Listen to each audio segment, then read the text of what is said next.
So 12:15, we'll get things rolling.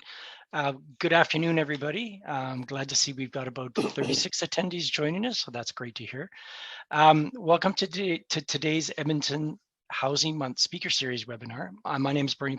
I'm the Communications Manager at Civida. And Civida is one of the partners here helping put on these webinars, Lunch and Learns. We're one of about 10 organizations, partner organizations, that have collaborated on providing these webinar speaker series for everyone to enjoy and attend. Today, Civida is hosting the webinar today, and we have a panel discussion. And our panel discussion is titled, How can housing providers meaningfully participate in increasing community safety and well-being? Our panel discussion will be led by Bree Claude. Bree is our Vice President of Customer Experience and Community Partnerships, and I'll let Bree introduce all the other panelists today.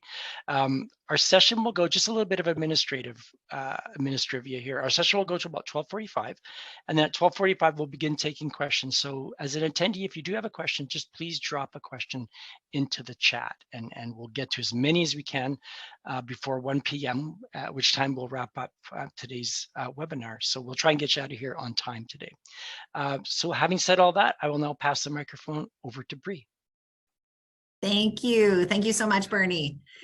So as Bernie shared, my name is Bree. I'm newer to the team here at Civida, and we are very, very thrilled to have these knowledgeable panelists with us today, as well as having folks from YEG Housing World joining us today for this conversation. So very, very exciting moment. I get to be the Oprah Winfrey, so I don't even have to sound all, well, I won't make comments about Oprah. She's near and dear in my heart. But the wisdom is coming from these panelists today, and we're super thrilled to be joined by local experts, as well as some of our friends from across the country. And so what I'd like to do is just invite each of you panelists to introduce yourselves briefly to our group here today. So Jan, why don't we start with you? Get myself off mute. Am I off mute? You are. Okay, good. Hi, I'm Jan Fox. I'm the Executive Director of Reach Edmonton Council for Safe Communities. I'm excited to be part of this panel, but I'm not working directly in the housing field, so I'll be looking at this from a slightly different angle, but looking forward to being on the panel with the others. Thank you, Jan. And over to Robbie. Welcome, Robbie. Hi there, everyone. I'm Robbie Kaboni. I work with the Bentero Traditional Healing Society. Currently, I am the supervisor for the New in Town Aboriginal Welcome Service. However, I did used to manage our Orenda House housing. Thank you. Thank you, Robbie. And now I'd like to go over to Scott McKean, our friend from City of Toronto. Good afternoon, everyone. My name is Scott McKean, and honored to be here today and joining you from Toronto, and looking forward to the discussion. I work for the municipality. I don't work in the housing area, but I have a background in shelter and housing, and that I work with my good friend Likwa, who's also on the call almost every day on situations involving housing. So looking forward to the discussion. Thank you. Wonderful. Thank you, Scott. And over to you, Likwa. Thank you, Bree, and thank you, Scott. Welcome, everyone, and hello. My name is Likwa, Nkala, Acting Director of Programs and Partnerships at Toronto Community Housing Corporation. So we are a crown corporation, an entity owned by the municipality, by the City of Toronto. We have about 68,000 household units that we oversee, and we recently, if you're following news about housing in Toronto, a few months ago we split with what we call our Seniors Housing Corporation. So they took about 14,000 household units, and they're now their own housing body, and we remain with the balance of about 52 to 55,000 housing units with well over 100,000 tenants. And I look forward to speaking here today on community safety. I'm the head of community safety and support for the corporation. Thank you, Likwa. So those in Alberta terms, those are numbers, blows my mind, 100,000 tenants. So we know your learning has been significant. I had the good opportunity of chatting with Likwa in the last couple of weeks as well. So here in the province of Alberta, many of us as housing management bodies, we are governed by the Alberta Housing Act. We are established with the Alberta Housing Act through a ministerial order, and we are very much housing providers. And I think one of the observations we're having here at Civida is that there are many things that we can do from our current provider role that can also be intentional on how we impact outcomes and support better outcomes for our tenants. And although that isn't what we're being asked to do under the Act specifically, we are very much recognizing the value of that role. And I would say in kind of here at Civida in a learning stage, starting to learn into that space. So we were very excited to be able to host this kind of a conversation today with the experts around the Hollywood Squares. So I'd like to start this first question off, and I'll throw this one over to, why don't we start with our friends from the East? So Likwa, why don't we start with you on this one? Our first question is, what is an example of a project or an initiative in your world that increased community safety and well-being, and what was the outcome? So Oprah, you know that the way I pictured it in my mind, I was going to be building off the answers of other people, but thank you for setting We forgot to talk about that in the green room. We forgot to talk about that in the green room, but thank you. Very good question. So for us, and I think if you don't mind, I'll give two quick examples, which I think are relevant to the conversation that we're having. So safety is a huge factor in the work that we do within community housing in Toronto. There was a point when the stats were showing that shooting violence, and Scott has a better idea of the stats than I do more currently, but I know there was a point 2 years ago when even though the TCHC housing population represents about 5% of the city's total population, violence, particularly gun violence, was accounting for about 30 to 32% of the city's violence incidents. This is a couple of years ago, so there might even be more relevant statistics now. So we do a number of things to encourage community safety. One of the ones which is very basic and was actually a bit of a no-brainer, why weren't we doing more of this before, was doing something we call an integrated team meeting. So as a social housing provider, we recognized that we needed to be providing services. We needed to look at building services. So the bricks and mortar, how are we taking care of the buildings that our tenants are in? And that was through cleaning and maintenance. We know that we provide tenancy management, supporting folks with their leases and anything that's happening with that, whether they need parking, whether they need to access a recreation room for a private event, or if they're having challenges with their lease, they're having challenges with making their payments and there's arrears. So there's a tenancy management pillar that we had.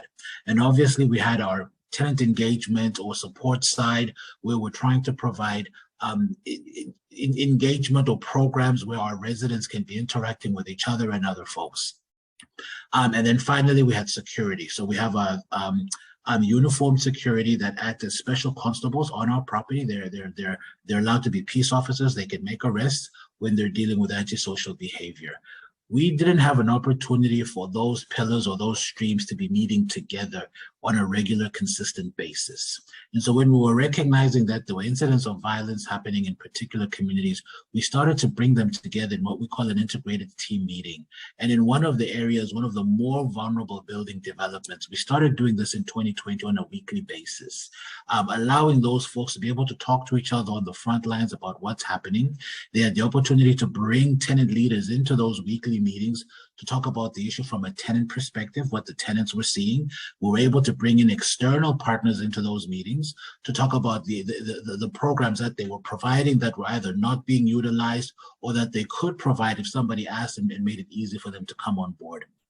And through doing this, over the 3 years, year over year, we've seen a reduction in the calls for service to our CSU, which is our uniform security presence. So that's every year there's been a reduction in the calls for service, meaning that the building has ultimately become safer. And then really quickly, another thing we did on a more grassroots level, in one of our areas where youth are a big population, and there were a lot of incidents of violence, particularly related to gangs and drugs, engaging with the young people, targeting those whom we saw as leaders, working with the local indigenous organization in that particular neighborhood, and involving the young people in engagement and socializing and learning about their culture and culture of other people. And they had an amazing opportunity to go to a sweat lodge ceremony that really impacted them and changed how they see themselves within their community. So getting tenants more involved with where they're from and getting them proud of where they're from, including their physically built space, has been proven to be very, very impactful. Likwa, I'm so glad we started with you. You kicked us off in such a good way. So I am blown away by the fact that the upstream work that we're always speaking about, doing that upstream work to prevent the downstream crime or lack of safety, et cetera, that you were able to see a significant impact on that in 3 years. That is so notable and impressive. Scott, I wonder if we can go over to you, because I'm going to assume you were a partner in much of what Likwa was describing. And then after that, we'll head over to Robbie and over to Jen. Great. Thank you so much, Bree, and thanks, Likwa, for the description. So our teams at the city would partner with the integrated teams that Likwa was talking about, and so we would be a regular interface. One of the community safety and wellbeing initiatives that we're mobilizing through the council adoption of SafeTO, which is our 10-year community safety wellbeing plan here in Toronto, will build on exactly what Likwa was talking about. And so when it comes to gun violence in our city, we have a number of different kind of interventions that sort of are working across the spectrum of upstream prevention work, intervention or interruption work, and response and recovery work. And one of the pieces of work that council has given us direction to pursue is the creation of a Toronto office to prevent gun and gang violence. And so currently in that spectrum that I talked about, there's a number of interventions that are happening, but some of them are connected and some of them are not. And one of the pieces of work that we're aiming to do is to really coordinate across that spectrum, with multiple providers. And so Toronto Community Housing in the city, Toronto Police Service, and other organizations will be embedded into this office, and we'll be actually building out a comprehensive plan, multi-sector approach to reduce gun violence. And by breaking out the kind of interventions into like prioritizing prevention in both place-based and population-focused approaches. And so Toronto Community Housing, again, Likwa and his team have been doing significant work on prioritizing certain neighborhoods and development IDs within the Toronto Community Housing portfolio. We will build gun violence reduction plans with Toronto Community Housing in those areas. We'll also, look at the sort of scope of information sharing required to do this effectively, the shared use of data, and most important, building with community. And so Toronto Community Housing tenants, as well as other players in the city, will sort of be embedded into this work moving forward as well. That's excellent. Thank you for sharing that other aspect of the work and the coordination role the city's playing. And certainly when you talk about place-based specific focus, you can see how housing management bodies can play a really significant role in that, as well as the community development side. Robbie, over to you if you wish to share an example of a project or initiative you were a part of and how that tied into potentially impacting well-being and safety. I don't know if it's a project or initiative per se, but I was managing a rent house, which is located in our Englewood community here in Edmonton. Now, that community by day is a beautiful, vibrant community, and then at night it kind of takes on a whole different life. So one of the things I'm always talking about with tenants in the building is just that, because it is a sober, supported living.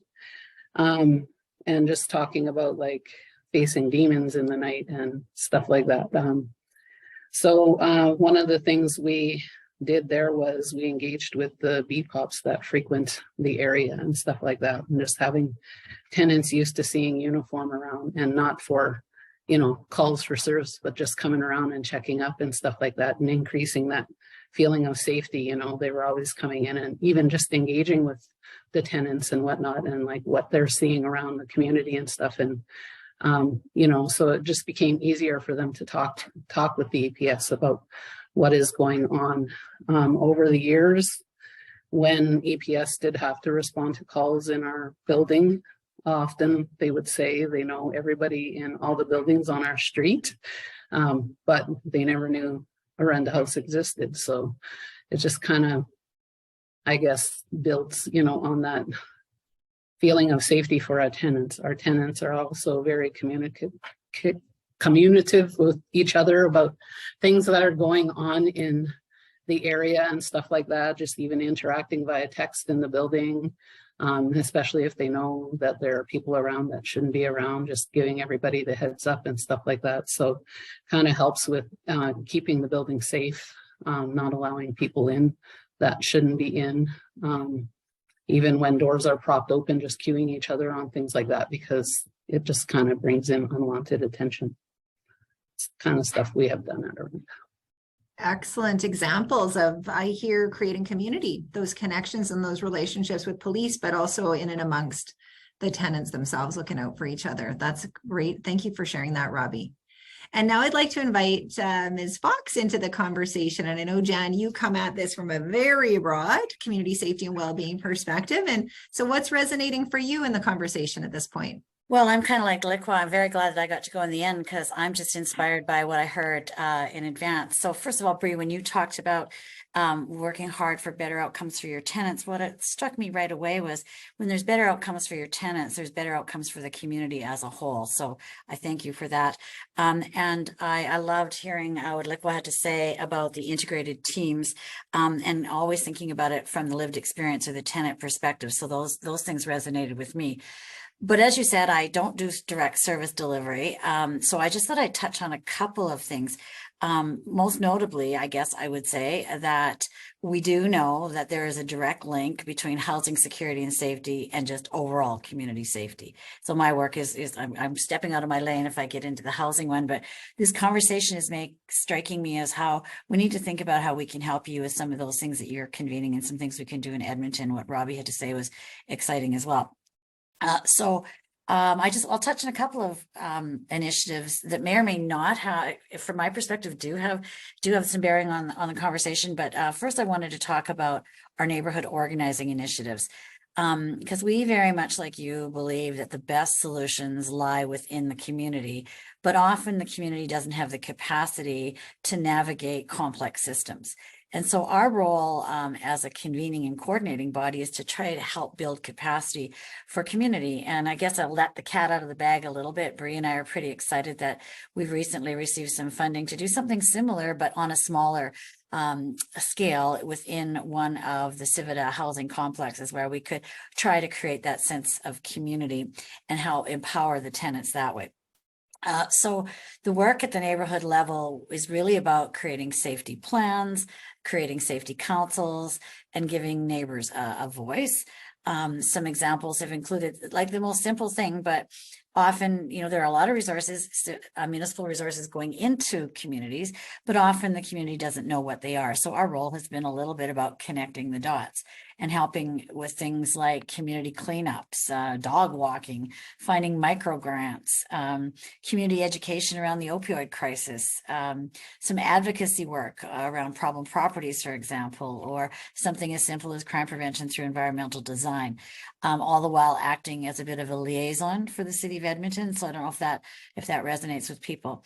And the result has been, I think, to Likwa's point, improved service coordination, enhanced resources to the neighborhoods, feelings of neighborhood pride in a big way, and feelings of increased safety.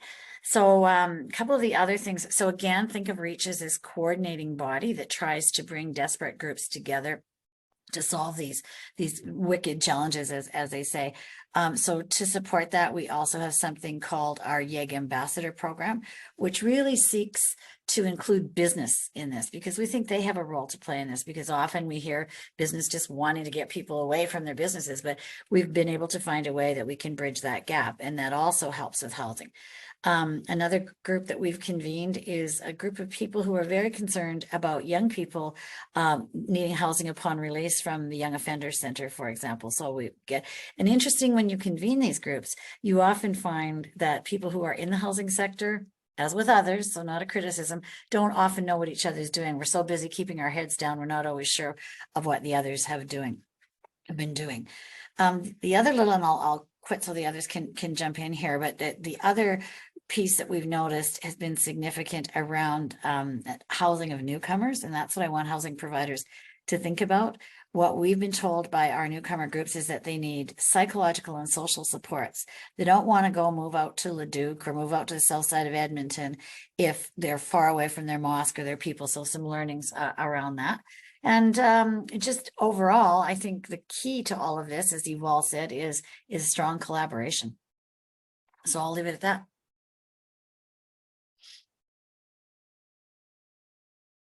Absolutely. Well, thank you so much for that, Jen. And pointing, I guess if I was to say, is there a vibe or a spirit that's coming out of this conversation so far? I'm hearing lots around relationship. I'm hearing lots about coordinating and understanding what exists out there, because I think the criticism related to, do we know what's available right now, even in place right now without creating anything new? Are our tenants in our communities accessing those in the best ways that they can? I think the answer is pretty clearly not the case, right, for many of our folks. So let's move into our next question, and I'll leave this one. We'll like hit the easy button or hit the microphone. Who wants to jump in on this one first? Because I don't, as much as I like being Oprah, I also don't want to like preordain how this should go. So the next question for us to ponder here as a group and chat a bit about is, what has been a key factor in supporting community safety and well-being? Ideally in the housing sector, but also it doesn't have to be in the housing sector, because of course the link earlier was made, Jen, you made around, we're talking about community here. And so what has been the key factor in supporting that? And we'll sit and we'll wait to see who's happy to jump in first on that one. It's harder to look at your shoes. Okay, Scott McKean. Thank you, Scott. Over to you. Figured I'd break the silence. Yeah, thank you. And then Likwa's up next.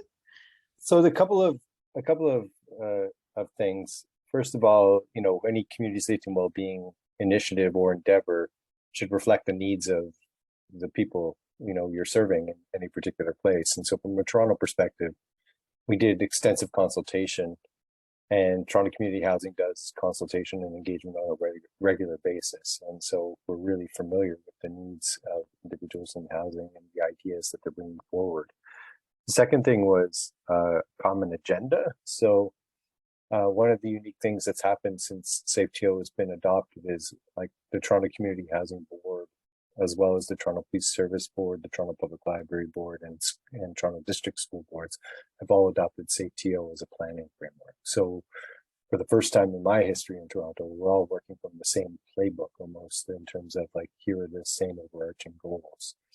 And then I think, you know, looking at the kind of initiatives you want to do and who should lead them, you know, and making sure that you're building out the opportunity for community to be involved in that process, whether it's in the design, the implementation, and sort of building with community, but knowing who is providing that backbone support or leadership towards specific initiatives, and, you know, also having the ability to bring them together. So because I get to work with Likwa, and he's super cool, and we go way back, we can have easy conversations about, okay, you know, you've done some data analysis. Here's some, you know, here's some experiences that can inform your data. Now that you've done that data analysis, let's build that into this part of the plan, and let's mobilize together and bring these two things together. And so you start to bring together strategy and practice in a very tangible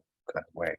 That's sort of like from a Toronto perspective. But I see Likwa's hands up, so I'll pass it over to him. Yes, over to you, Likwa. It's like we're a relay team. We pass the baton between each other quite often in our work, so we're accustomed to it. So building off of what Scott said, being tenant-centered, having the tenant always at the center of everything that we're doing. There is some training out of the Harvard Institute. I think it's called, through their Public Innovations Lab, being turned outward. So when you're, as an entity, as an organization, if you're turned outward to your community, to their needs, and you're having those conversations first, it'll allow you to then figure out what your priorities are as a company, as an organization, as an institution. There are too many times when institutions are focusing on their needs before they look at what the community needs. And then you get hampered by bureaucracy and labor relations issues and all sorts of other different things, funding and what have you. Then you spend all your time dealing with that as opposed to what the community really needs. So if you listen to the community, after all, they vote, so they're that means the elected officials are going to follow suit. Listen to the community, give the community what they want and need. Another key piece for us, especially as it relates to safety, is being trauma informed, recognizing that sometimes, no, not sometimes, a lot of the time, you're dealing with a community that has to live with the violence all around them. I was speaking with some interns in our program. These are interns who actually helped me get ready for this presentation today, and I'll call them out by name at the end. But one of the things that they reminded me of is in some of the communities that they live in, because of the violence that they've seen, there's many times when their parents growing up wouldn't allow them to be either outside the house after dark, wouldn't allow them to cross the street. Like there's one particular street where in the neighborhood, all the violence happens right across the road. So, parents don't want to see you crossing the road going to the other side, even if you have friends there or you got to get there for something else. So just always being in that state of fear, constantly wondering what else is going to happen. That makes you sometimes get desensitized to the idea of violence, where you start to, for other folks, like there's a fear and an anxiety. And then for other folks, it's almost like this happens all the time. I don't really care. I'm not fazed by it. So just creating a framework where you're able to recognize that there's a lot of trauma that sits in some of our communities and being able to manage that. And then another really important one, which we're starting to adopt as a corporation, we just approved this last year, is having a harm reduction framework or policy. Just knowing that you need to be able to do the least amount of harm. And that sometimes it happens in incremental stages. And so you're not going to eradicate substance use overnight. So what are you doing in order to protect the people who may still be using substances? So I'm providing ways of being able to dispose of those unsafe syringes and injections, being able to provide clean ones, being able to provide programming that gets closer, like community paramedic programs that are able to get closer to where people are and start to engage them from a primary health care perspective, right where they live. So starting where people are. So I think for us, it's really about trying to look at those things when you're looking at your safety planning. How are you able to get to those that need it most the quickest? I just want to touch 2 seconds on the point of harm. On a very basic principle, that's one of our principles within SafeTEAL, but a safety and well-being plan or initiative should reduce harm. It shouldn't create harm. And most of our organizations, no matter where you are, where you sit, have done some sort of harm in the past and burned communities. And so having community central is really critical. And, taking that sort of approach that Likwa just spoke about is really key. I just want to really emphasize that these things. Just chock full of great thinking. Like my hand is starting to hurt from jotting down all the awesome ideas. Robbie, do you want to jump in here? Sure. I don't have much more to add. Like, I think Edmonton does much of the same things that Likwa was speaking of, like community paramedics. We do harm reduction, within our work with our community. However, the things that I have done at Arenda House are like supporting people in their toughest times.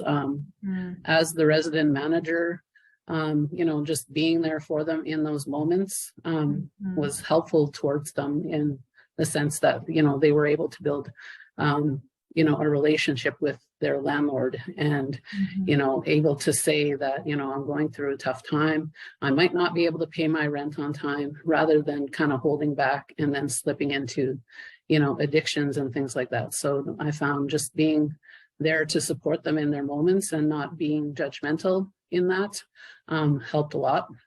That's probably one of the biggest things I could add. Excellent example. Thank you. Yep.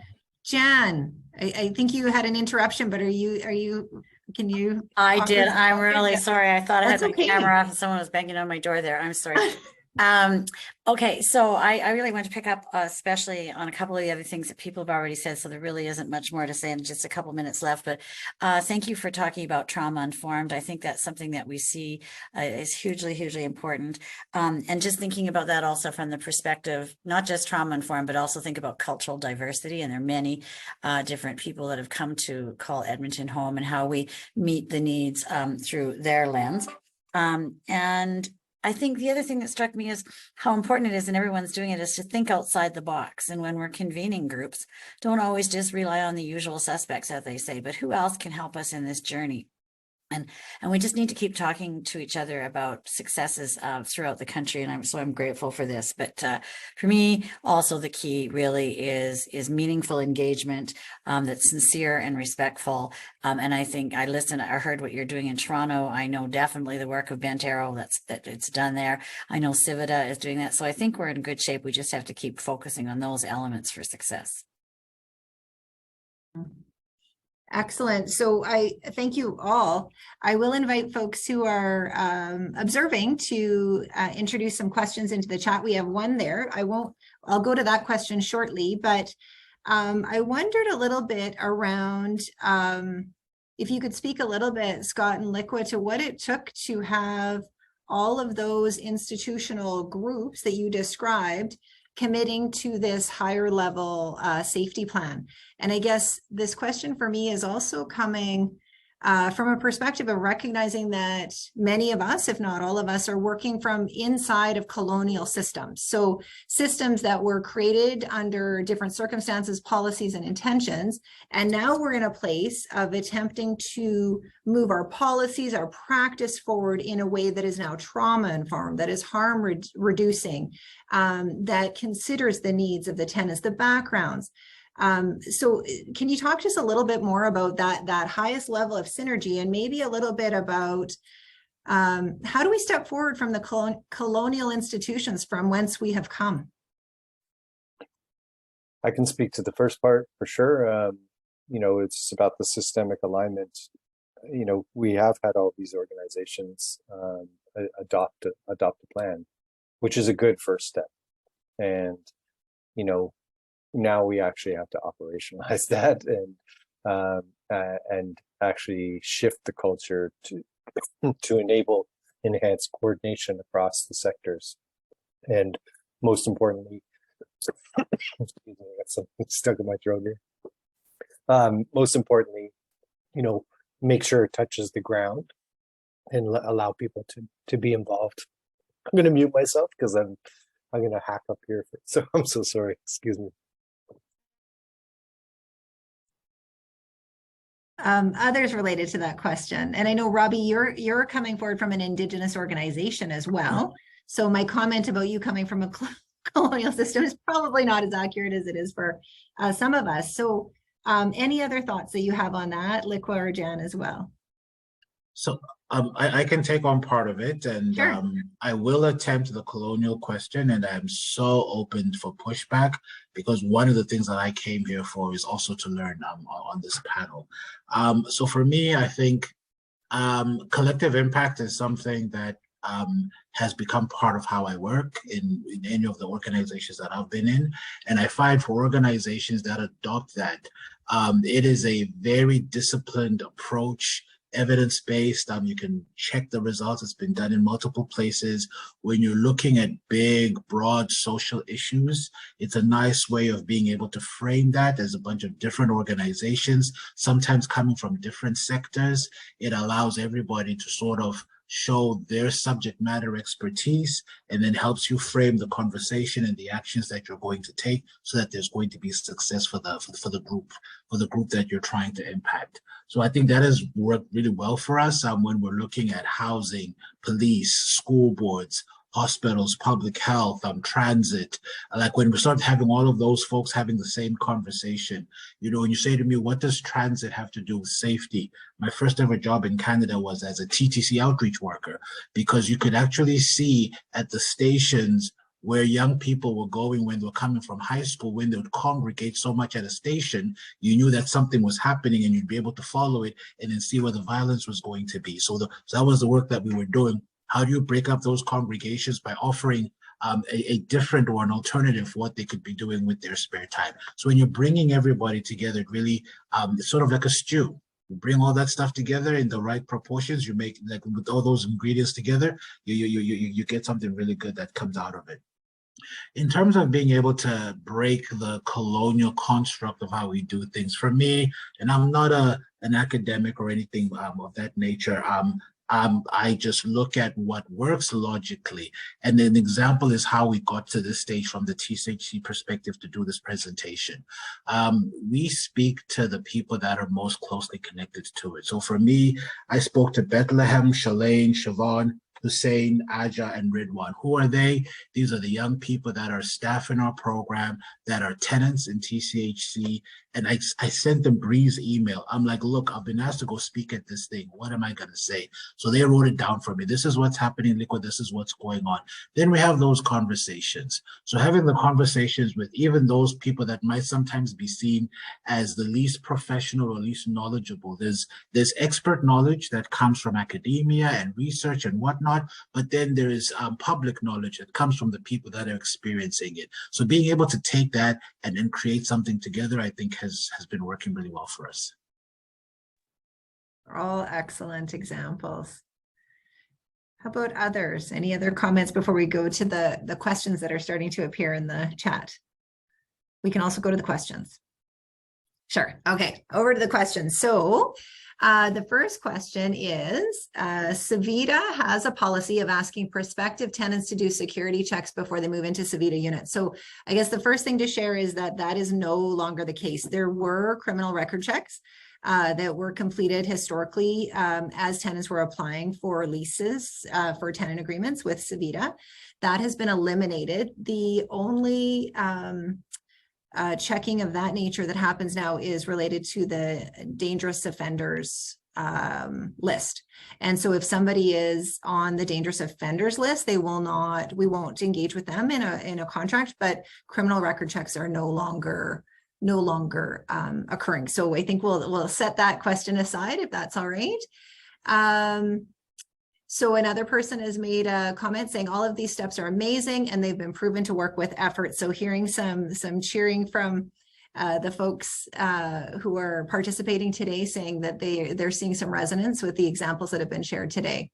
There's another question saying, are there training programs anywhere for private landlords to learn and then work towards a trauma-informed and harm reduction approach?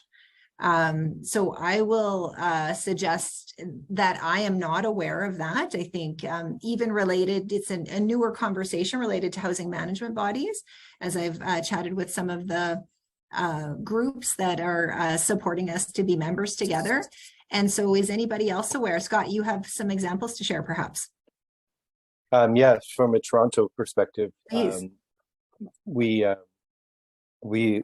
So through our tower and neighborhood revitalization work that we do as a city, one of the relationships that unit manages is the GTA Property Owners Association. So that consists of all the private landlords and buildings, and the engagement started about, creating healthy towers. So we have a lot of aging towers in our city that, need to be retrofitted to be able to be more environmentally sound and friendly. And the development of that relationship has provided an opportunity to have all kinds of different conversations, from problem tenants to very vulnerable tenants to, what happens if X happens in our community. And so that's our forum for that. And we're continuing to build that and leverage that, develop a healthy relationship with private landlords. That's an excellent example, Scott. Thank you for sharing that. Robbie, over to you.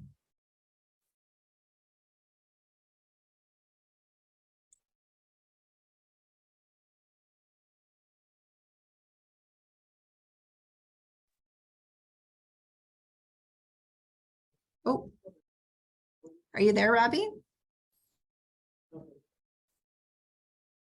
There she is. Robbie, did you want to share something, or maybe you had I've heard them called legacy hands, that you put your hand up earlier, but you were done with it.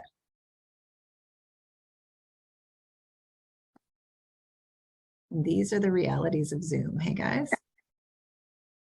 Jen, do you, and I'm totally putting you on the spot with this, Jen, because I don't know the answer to this, and I wonder if you do. I know there's been some work done in the city of Edmonton around trauma-informed practice and trying to create some consistency and knowledge. Are you able to share with us what's happening here in the city of Edmonton? There is something called Trauma Informed Edmonton, and it's a collaboration of a number of agencies, of which REACH is one partner in that. And I think the lead on that is with Native Counseling Services of Alberta.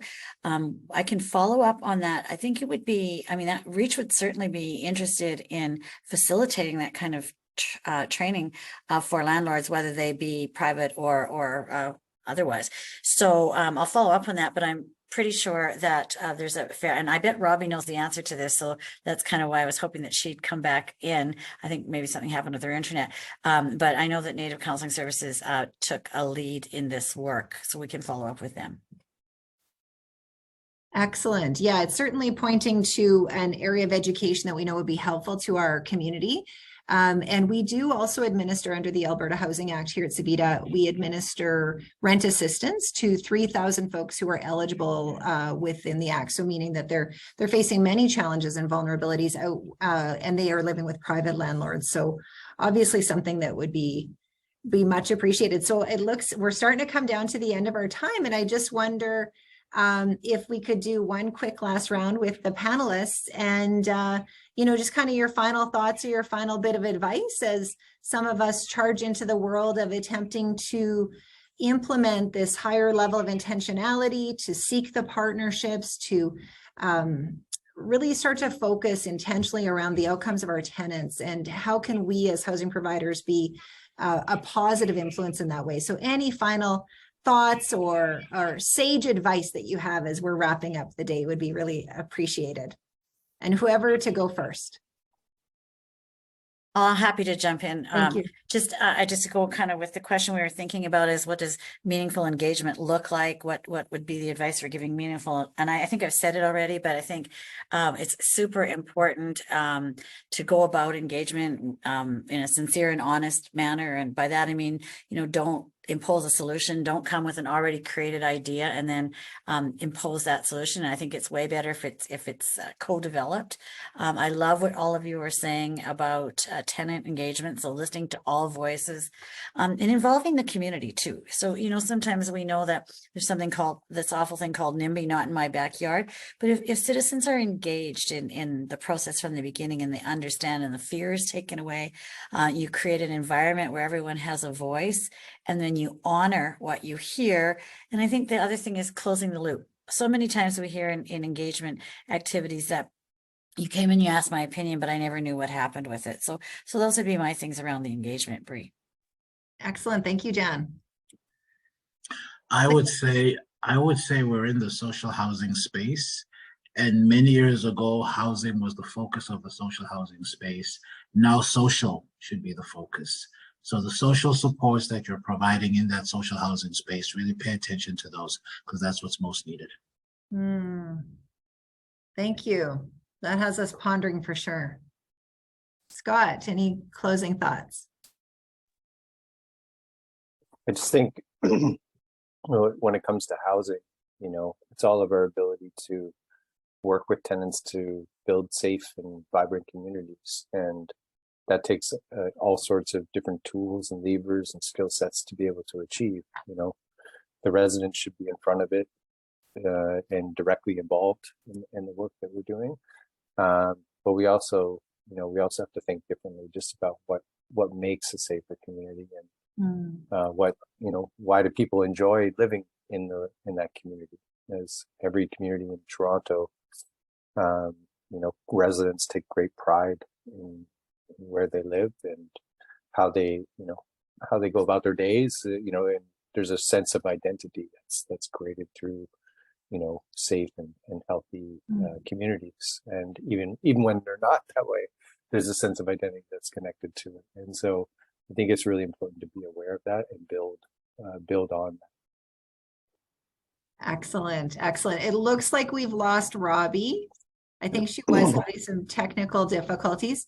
As we close up, I'd like to send it back to Bernie for a couple last administrative items. Thank you so much to this panel. I very much feel like we could have, topped our coffees up and continued on another couple of hours. And I'm sorry that the time was brief, but I'm super grateful that it was so dense with great ideas and great thoughts. So thank you so much to all of you. Over to Bernie. Thank you, Bree.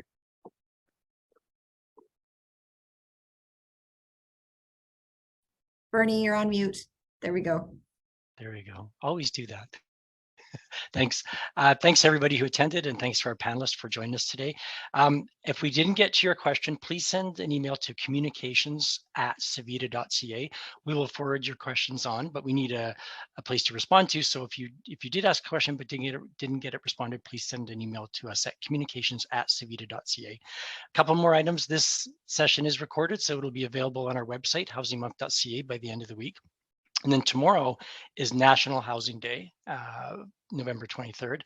So tomorrow's session will be provided by the Mayor of Edmonton, Amarjeet Sohi, will provide a virtual address at noon. And that's it. That's it for today. Thank you, everybody, for joining. Take care. Have a great afternoon. Thank you, everyone. Thank you. Have a great day. Bye. Thank you. Thank you so much for having me here today.